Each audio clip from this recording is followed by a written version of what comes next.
O Estado moderno, que foi formado a partir dos iluministas, contratualistas e tudo mais, né? É uma coisa impressionante a limitação desses homens brilhantes como Rousseau, Voltaire e outros, né? Do papel da mulher para dentro de casa, fechado, né?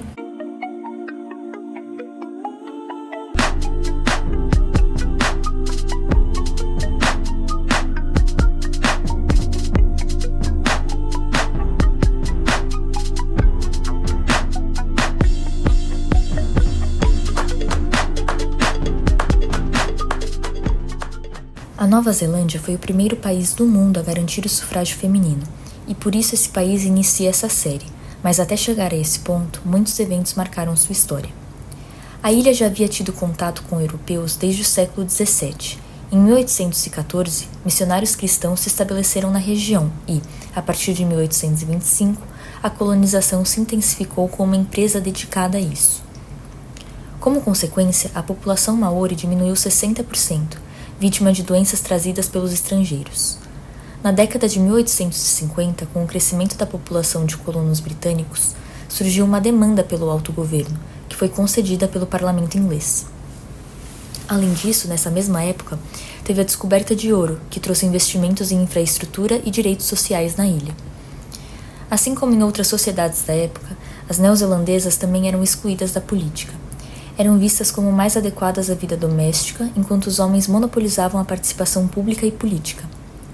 As primeiras eleições da ilha ocorreram em 1853, abertas apenas aos homens Pakeha, os colonos ingleses. O sufrágio foi estendido aos homens maori em 1867 e ao restante dos homens em 1879.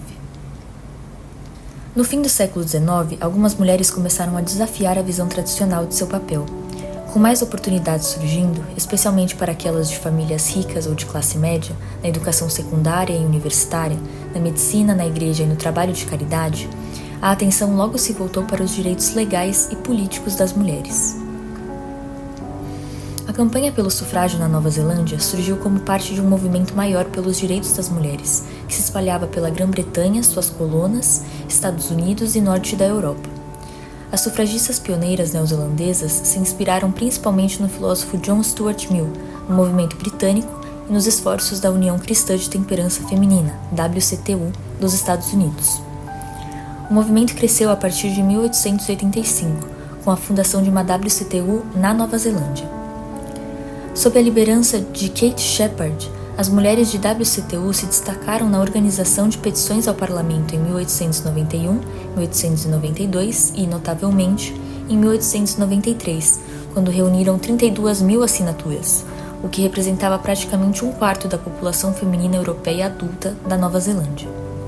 Vários dos principais políticos da Nova Zelândia apoiaram o sufrágio feminino. Entre 1878 e 1887, projetos que estendiam o voto às mulheres, ou pelo menos às mulheres contribuintes, quase foram aprovados no parlamento, mas falharam por pouco.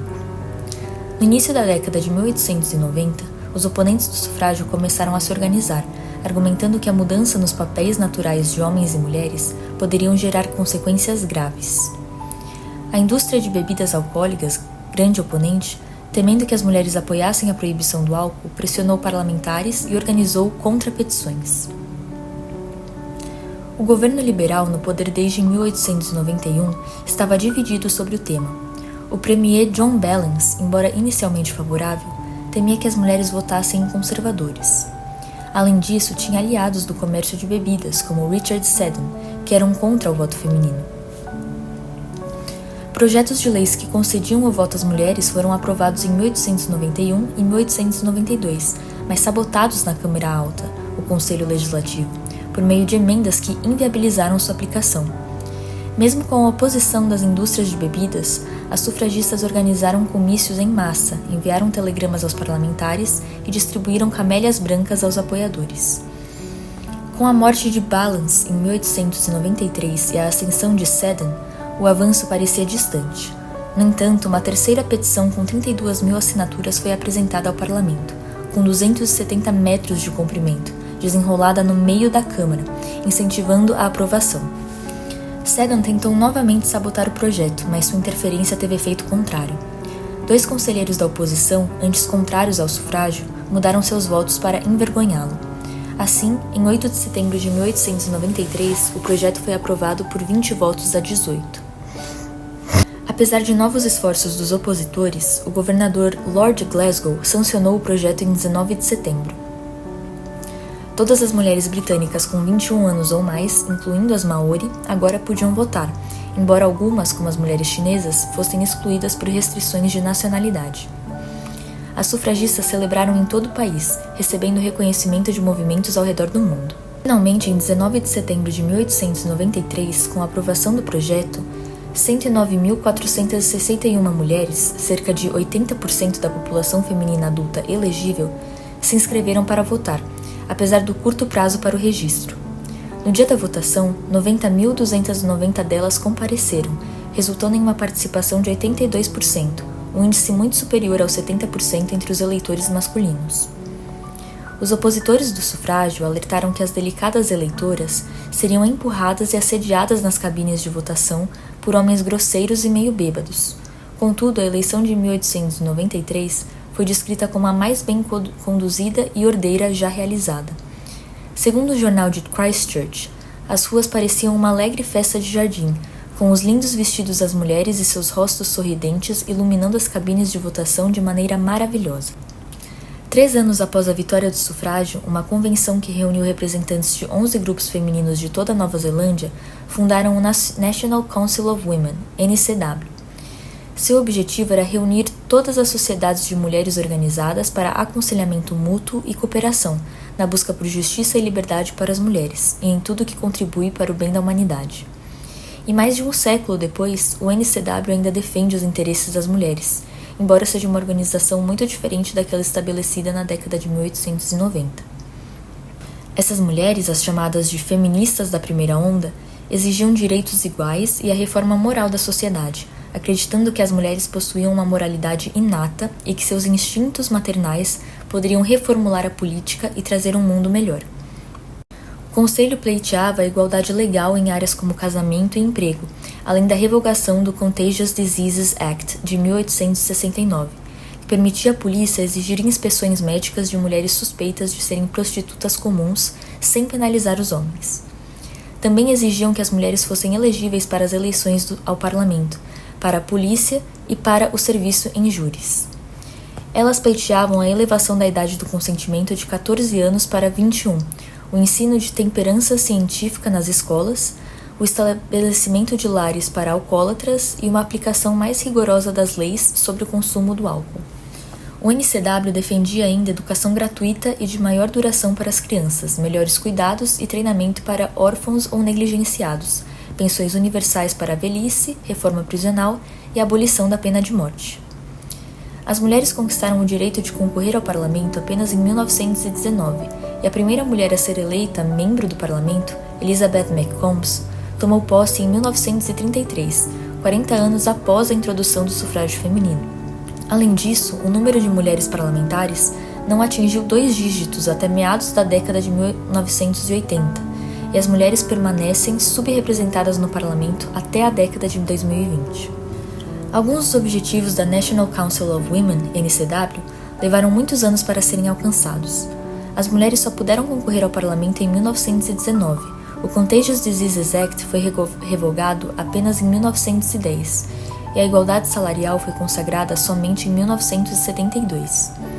A NCW inicial conquistou várias vitórias e acreditava que suas campanhas influenciavam a política governamental, como demonstrado pelo Criminal Code Amendment Act de 1896, que aumentou a idade de consentimento de 14 para 16 anos, o Female Law Practitioners Act de 1896, que permitiu que as mulheres se tornassem advogadas, e o Divorce Act de 1898, que igualou as condições de divórcio para homens e mulheres. Mais importante, a NCW proporcionou às mulheres redes fortes e oportunidades de se expressar em público e de se engajar na ação política. Em 1900, porém, surgiram divisões internas. O apoio da NCW à participação da Nova Zelândia na Guerra da África do Sul, que durou de 1899 a 1902, irritou os membros com visões pacifistas. Outros discordavam da ideia de as mulheres se tornarem membros do parlamento. Algumas integrantes mais radicais frustraram outras com seus apelos por independência econômica para as mulheres casadas, enquanto as mulheres mais jovens achavam que algumas líderes eram muito velhas e politicamente ingênuas. Além disso, à medida que o país se tornava mais próspero, as demandas baseadas na moralidade inata das mulheres passaram a parecer tolas ou radicais. As membros do conselho começaram a ser vistas como excêntricas. A maioria das mulheres, incluindo algumas na NCW, parecia insatisfeita com o progresso já alcançado, com os objetivos do movimento feminino parecendo ter sido quase todos atingidos. Contudo, o descontentamento cresceu e a NCW entrou em recesso em 1906. Entretanto, a organização ressurgiu durante a Primeira Guerra Mundial, iniciada em 1914, quando as mulheres estavam preocupadas com o aparente declínio moral da juventude do país e sentiram a necessidade de agir. Com o aumento das doenças venéreas, embora a lei de doenças contagiosas tivesse sido revogada, as mulheres se preocupavam com medidas para deter a disseminação de doenças sexualmente transmissíveis. Ao mesmo tempo, com o imenso trabalho patriótico realizado pelas mulheres durante a guerra, lhes proporcionou habilidades administrativas e organizacionais que algumas queriam continuar a usar. A Nova Zelândia do pós-guerra era um lugar muito diferente do de 1896. As cidades em expansão criaram novas oportunidades para as mulheres, especialmente as mais jovens. Embora os ideais de vida familiar continuassem centrais, havia mais opções em educação e emprego, e as mulheres se tornaram politicamente ativas de novas maneiras. Por exemplo, em 1913, quando a advogada Ellen Melville conquistou uma importante vitória ao se tornar a primeira vereadora da cidade de Auckland, cargo esse que ocupou por 33 anos. Em 2023, 51% dos membros do parlamento eram mulheres, em comparação com apenas 9% em 1981. No início do século XXI, as mulheres ocuparam todos os principais cargos constitucionais do país: primeira-ministra, governadora-geral, presidente da Câmara dos Representantes, procuradora-geral e chefe de justiça. Na Inglaterra do final do século XIX, havia um sistema político bastante restrito, onde o direito de voto era reservado a uma pequena parcela da população masculina, a partir de critérios como propriedade e renda. O movimento sufragista emergiu como resposta a essa exclusão das mulheres do direito de voto. Elas buscavam maior participação política para as mulheres, que estavam ativas no mercado de trabalho e contribuíam para a economia do país, mas não tinham direitos políticos. Havia um processo de industrialização e urbanização acelerados, que levaram a grandes mudanças econômicas e provocaram uma transformação da sociedade inglesa. O crescimento das cidades, a emergência de uma classe trabalhadora urbana e a consolidação de uma classe média em ascensão são aspectos importantes nessas mudanças. Nesse contexto, o movimento sufragista, com a luta pela igualdade de direitos políticos das mulheres, torna-se peça central de debate e mobilização políticas. O movimento pelo voto feminino no Reino Unido, denominado Suffragettes, foi um dos mais combativos e passou para o imaginário popular como representante da luta em prol da cidadania política feminina. Foi polêmico numa época em que não era comum ter mulheres lutando por participação no mundo político, até então território exclusivamente masculino. O movimento foi recebido por muitos políticos e pela imprensa em geral com atitudes claramente machistas, desrespeito e calúnias. Imagens preconceituosas sobre as sufragistas foram tão fortes que, até hoje, povoam o imaginário popular quando se fala em sufragistas e feministas. Ideias tais como mulheres homens, solteironas, mulheres rancorosas, feias e sem amor, entre outros estereótipos, passaram a servir para descrever as mulheres desse movimento. O grupo denominado Women's Social and Political Union, WSPU, conhecidas como Suffragettes, foi o que ganhou maior destaque tanto da mídia quanto da opinião pública. Esse grupo também acabou influenciando outros movimentos femininos em quase todo o mundo ocidental. O surgimento de associações femininas na Inglaterra foi diretamente influenciado pela negativa do governo em relação às medidas políticas favoráveis ao voto feminino. Registraram-se 2 fatores como pontos de partida dos movimentos. O fato de, nas décadas de 1830 e 1840, as mulheres inglesas aderirem a outros movimentos libertários, como a abolição da escravatura e ao movimento cartista, que defendia os direitos dos trabalhadores. E a petição apresentada por Stuart Mill no ano de 1866, que, apesar de aprovada pelo parlamento inglês, recebeu o veto do primeiro-ministro Gladstone. Na carta, ele argumentava a favor do direito ao voto para as mulheres e defendia que as mulheres deveriam ter os mesmos direitos políticos que os homens. As sufragistas argumentavam que muitas desigualdades legais, econômicas e educacionais vividas pelas mulheres jamais seriam corrigidas enquanto não tivessem o direito de voto. O voto passou a ser visto como a chave para outras mudanças, uma vez que elas pareciam estar condicionadas às decisões do parlamento. Parece ser correto afirmar que foi a explícita exclusão feminina, expressa na lei eleitoral do país, que fez com que algumas mulheres se conscientizassem de que foi através de legislação parlamentar que os homens salvaguardaram os seus direitos e interesses. Não havia um consenso entre os vários grupos de qual seria a melhor tática a ser seguida para se conquistar o voto. Identificam-se diferenças nos diferentes movimentos e em diferentes momentos sobre como alcançar os direitos políticos. Numa primeira fase, uma das estratégias empregadas foi não vincular as reivindicações dos grupos a nenhum partido político, fazendo com que sua campanha ficasse acima de questões partidárias. A principal e mais antiga organização sufragista britânica era a National Union of Women's Suffrage Societies, União Nacional das Sociedades de Mulheres pelo Sufrágio, NUWSS, fundada em 1897 e presidida por Millicent Garrett Fawlett. Sua estratégia de ação era pautada pelo cuidado de se manter sempre dentro da constitucionalidade. Consideravam que, por serem justas suas reivindicações, elas seriam consideradas pelos políticos. A segunda e mais conhecida fase do movimento inglês foi mais militante do que a anterior e utilizou técnicas mais contundentes para fazer valer os seus pedidos.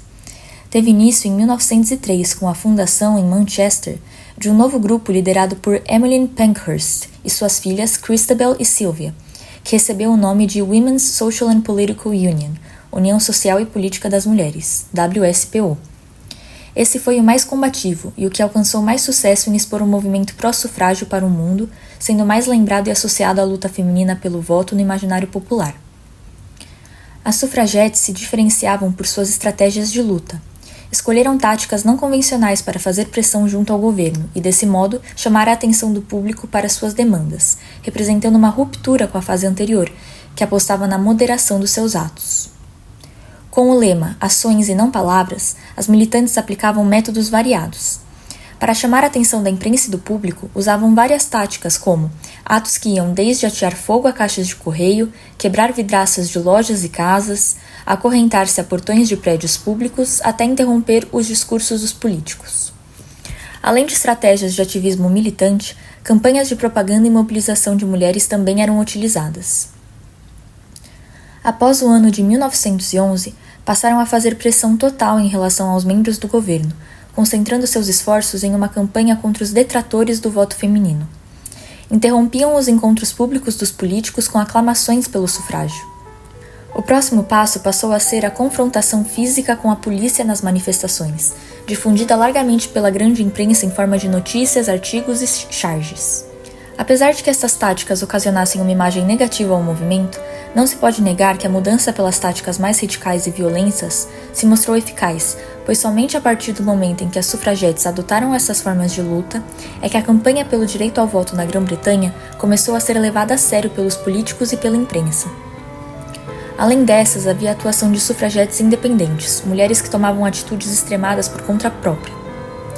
A que tomou a atitude mais extrema de todas foi, com certeza, Emily Wilding Davison, que chamou a atenção pela primeira vez ao colocar fogo em caixas de correio. Em 1913, voltou ao noticiário ao se jogar sob as patas do cavalo do rei inglês numa corrida de cavalos, na qual veio a se ferir gravemente, vindo a falecer alguns dias depois.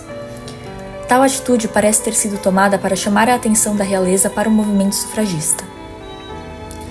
Essas e outras atitudes femininas provocaram reações dos antissufragistas, que usavam imagens provocativas para desacreditar o movimento e as suas militantes.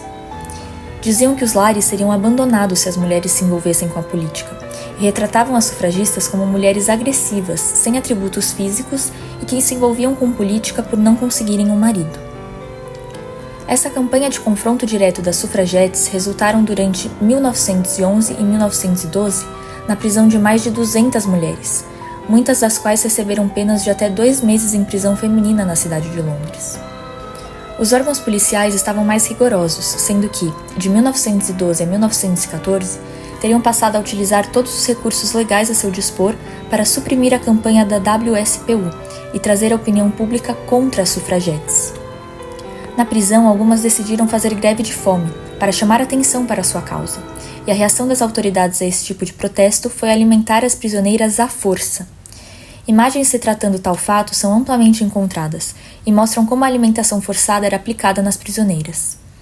Tal ato de brutalidade, ao ser amplamente anunciado pelas próprias militantes, parece ter surtido efeito. Em 1913, o governo britânico sancionou uma lei que permitia ao governo liberar provisoriamente as mulheres presas.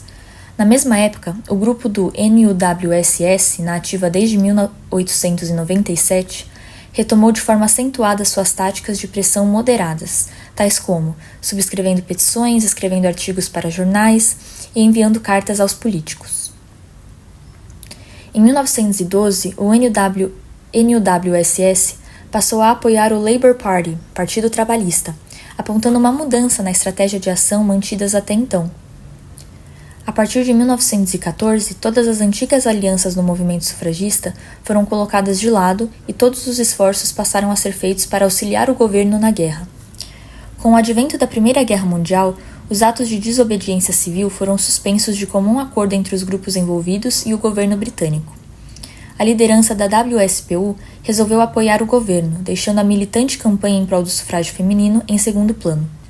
Antes do final da guerra, em março de 1917, foi apresentado um novo projeto de lei na Câmara dos Comuns, concedendo voto para as mulheres maiores de 30 anos. Este foi finalmente vitorioso em janeiro de 1918. Mas somente em 1928 haveria uma equiparação entre os sexos no quesito idade, 21 anos, em todo o país. De modo que assim se encerrou a luta pelo sufrágio feminino no Reino Unido. A primeira eleição em que as mulheres puderam votar foi em 1918, com um total de 8,5 milhões de mulheres votando habilitadas. A reação da sociedade à concessão do direito de voto às mulheres na Inglaterra foi variada. Os defensores dos direitos das mulheres celebraram essa conquista como uma vitória do movimento sufragista. Houveram resistências por parte de alguns setores da sociedade. Alguns homens, preocupados com a ideia de que as mulheres pudessem influenciar a política, uma vez que, para eles, elas não tinham a capacidade intelectual ou a experiência necessárias para votar. Além disso, algumas mulheres também foram contra a ideia do sufrágio feminino, alegando que a prioridade das mulheres deveria ser a família e o lar. No entanto, o direito de voto para as mulheres acabou se consolidando e tornando-se cada vez mais aceito ao longo do tempo, à medida que as mulheres gradualmente conquistavam mais direitos e igualdade de condições na sociedade. Hoje, as mulheres representam cerca de 1/3 dos membros, sendo eleitas para cargos de deputadas e membros da Câmara dos Lordes. Apesar dos avanços, existem inúmeros movimentos organizados que lutam pela superação dos desafios existentes, como uma representação mais equitativa das mulheres na política ou a desigualdade de salários por gênero. Nós é que vamos escolher quem é que vai bem governar a nossa nação. Nós queremos essa participação. Então, essa participação é um marco histórico notável, mas que vem, no mais das vezes, embora com exceções, não veio sempre acompanhado do direito de serem eleitas. Ele veio em alguns países primeiro, ambas as possibilidades. Isso também é muito interessante da gente analisar, não é? Como é que a maior parte desses países foi sendo dada de uma maneira mitigada, né? Como se dissesse, mulheres, vamos com calma, né? Nos anos que antecederam a unificação do Império Alemão, o debate político girava apenas em torno dos direitos masculinos. A Alemanha era uma confederação de vários estados, cada um com seu sistema eleitoral, e só os homens com propriedades ou renda podiam votar. As mulheres, completamente fora dessas discussões. O conceito de sufrágio feminino nem existia por lá. Quando o Império Alemão se unificou em 1871, veio o sufrágio universal masculino, mas ainda com restrições, idade e cidadania. As mulheres continuaram excluídas, mesmo com o surgimento de movimentos feministas influenciados por lutas internacionais. Com a industrialização, as tensões sociais aumentaram e tanto o movimento operário quanto feminista ganharam força. As mulheres começaram a exigir mais direitos, incluindo o voto, mas enfrentaram uma resistência pesada da elite conservadora. Em 1912, surgiu a Associação Alemã de Combate à Emancipação das Mulheres, liderada pelos chamados antifeministas. Essa organização era composta por médicos, professores, advogados, jornalistas e até donas de casa. Cerca de 1/4 dos membros eram mulheres. Isso diz muito sobre como o pensamento conservador estava enraizado na sociedade. Mina Kauer, uma ativista feminista, comentava que era difícil pegar um jornal de direita sem ver artigos contra o sufrágio feminino. O principal argumento? O perigo da democracia radical. Eles diziam que a maioria das mulheres nem queria votar, especialmente as casadas, que viviam plenamente nos papéis de mães e donas de casa. Hélène Hummel, uma das vozes antifeministas, reforçava essa ideia, dizendo que o lugar da mulher era o lar, não a política. Com a Primeira Guerra Mundial, as mulheres assumiram trabalhos masculinos, o que mudou o cenário social. O aumento da presença feminina no mercado de trabalho, a chamada nova mulher, foi visto como uma ameaça à maternidade e ao casamento.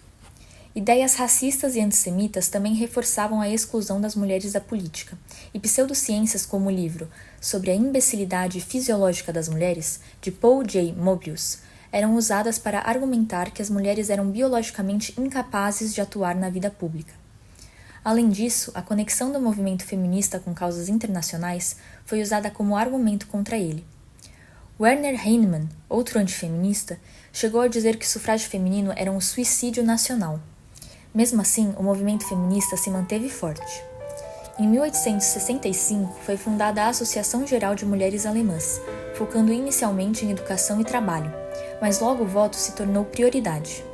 Helene Lange, uma figura central nessa luta, foi responsável por reforçar o sistema educacional feminino e criar a Associação Geral de Professores Alemãs. Já Clara Zetkin, uma das líderes socialistas, organizou o primeiro Dia Internacional da Mulher, em 1910, que virou um marco. Ela também foi uma das primeiras mulheres a ser eleita para o parlamento alemão, em 1919. No fim da Primeira Guerra e a transição para a República de Weimar, as reformas democráticas abriram espaço para o sufrágio feminino, conquistado em 1918. Na eleição de janeiro de 1919, 82% das mulheres aptas a votar compareceram. Curiosamente, elas tendiam a apoiar partidos mais moderados, como o Partido do Centro Católico e o DNVP, mesmo com o SPD sendo um dos primeiros a defender o sufrágio feminino. O parlamento alemão contou com 37 mulheres eleitas, cerca de 8,7% do total, uma das maiores participações de mulheres no mundo daquela época. Elas trouxeram debates sobre educação, direitos civis e condição de trabalho, mas com o tempo a presença feminina diminuiu, principalmente com a ascensão do Partido Nazista, que praticamente aboliu o voto feminino. Durante o regime nazista, o direito ao voto das mulheres não foi oficialmente revogado, mas na prática elas perderam muitos direitos. Ainda assim, muitas apoiaram o regime, atraídas pela promessa de uma comunidade nacional. O nazismo glorificou a maternidade, oferecendo prêmios como a Cruz da Mãe, dada a mulheres com 4 ou mais filhos. Isso ofereceu uma liberdade feminina que, na realidade, excluía milhões de mulheres baseadas em critérios racistas e violentos. Após a Segunda Guerra Mundial, as mulheres assumiram a responsabilidade pela sobrevivência nas zonas ocupadas. Elas se organizaram para garantir comida e roupas, reconstruíram o sistema educacional e tiveram um papel fundamental na reconstrução da Alemanha. Em 1949, o voto feminino foi restaurado tanto na Alemanha Ocidental quanto na Oriental. Hoje, na lei, a igualdade de gênero parece alcançada, com homens e mulheres tendo os mesmos direitos e oportunidades. No entanto, a prática ainda está longe disso. A desigualdade salarial, a violência contra as mulheres e a divisão injusta do trabalho doméstico persistem. Metade das mulheres ainda considera injusta a divisão das responsabilidades em casa, e a pandemia só piorou isso. No trabalho, a diferença salarial é gritante. Em 2022, as mulheres ainda ganhavam, em média, 18% a menos que os homens. Além disso, o assédio sexual é uma realidade diária para muitas, e apesar das leis mais rígidas, muitas situações nem chegam a ser denunciadas. Embora o caminho legal para a igualdade tenha avançado, na prática, as mulheres alemãs ainda enfrentam desafios antigos, agora agravados pela crescente polarização política e pela ascensão da extrema-direita. A luta por nossos direitos continua. Em meio às chamas da Revolução Francesa em 1792, o sufrágio universal masculino começou a dar seus primeiros passos, embasado nos ideais de liberdade, igualdade e fraternidade. No entanto, o direito de votar, inicialmente restrito a um seleto grupo de homens brancos com propriedades, enfrentou diversos obstáculos. Embora tenha passado por algumas tentativas de expansão, foi só em 1848 que o sufrágio masculino ganhou um caráter universal, mas ainda assim limitado por critérios de renda. A conquista do direito ao voto feminino, por outro lado, foi uma jornada muito mais longa, com as mulheres francesas apenas recebendo essa liberdade em 21 de abril de 1944. Durante o período pré-guerra, o antifeminismo se manifestava de várias maneiras, sustentado por argumentos pseudocientíficos que tentavam justificar um patriarcado enraizado em temores acerca da perda dos privilégios masculinos. O cenário era tenso. Os homens, temendo a diminuição da população e o desmantelamento da família tradicional, viam a emancipação feminina como uma ameaça. Em 1910, uma pesquisa publicada na revista La Revue revelava que 58% dos franceses apoiavam o sufrágio feminino, um sinal de que a sociedade começava a mudar, mesmo com as vozes contrárias insistindo nas diferenças biológicas entre os gêneros. O termo feminismo começou a ganhar força na França no final do século XIX, impulsionado por mulheres destemidas que buscavam direitos fundamentais, como o divórcio e a igualdade na herança, direitos esses que foram praticamente anulados sob o regime napoleônico.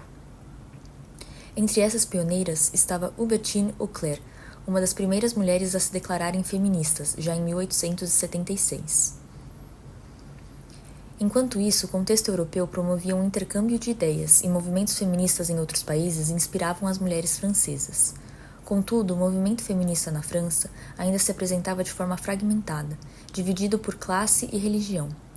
Jornais feministas como La Fronde e Femina foram fundamentais para mobilizar a opinião pública a favor do sufrágio, enquanto tentativas de implementar projetos de leis que permitiam às mulheres o direito ao voto, como o projeto de lei do Sosa, em 1906, não lograram sucesso. Com a aproximação da Primeira Guerra Mundial, o termo antifeminista tornou-se comum na mídia, refletindo a reação conservadora ao crescente ativismo feminino. A discussão sobre o sufrágio feminino revelava um conflito entre a esfera pública e a privada. Muitas mulheres se viam satisfeitas com suas vidas restritas ao lar, enquanto as feministas lutavam fervorosamente pelo direito à cidadania.